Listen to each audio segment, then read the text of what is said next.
All relationships are forums for healing, all of them. They serve as a catalyst. They serve as a reflection. They offer companionship. They offer support on the journey. They offer inspiration. They offer an opportunity for each person to celebrate each other in the process of the exploration. It's an opportunity and a forum for self-investigation and self-discovery.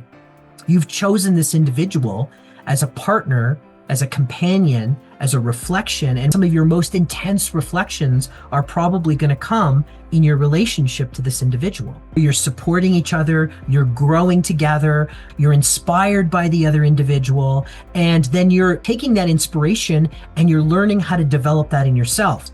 What happens with codependence is you stop being inspired to activate those things in yourself and those qualities that you see in your partner, and you become dependent on the fact that your partner has those qualities, and then you feel like you don't need to do any work to activate them in yourself. You say, I don't need to work on that because my partner plays that role. My partner does that, so I don't need to do that. This develops an unhealthy need and dependence on the other individual. This creates the outer as the dependent rather than going inside yourself. And it becomes very disempowered. And often it becomes victim-oriented. And then codependence becomes a contractive strategy. And that strategy is to stay safe. It's very much tied to the needy child, right? And it's often a programmed survival tactic. So you're surviving by becoming dependent on an outside source instead of empowering yourselves. They're supposed to enhance and support, but they're not supposed to complete you.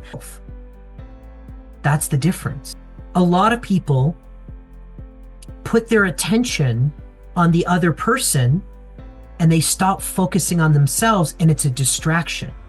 So codependency is very much a lack of identity. It has to do with your confidence and your ability to go into yourself and develop your own sense of self. Who would you rather be in relationship with?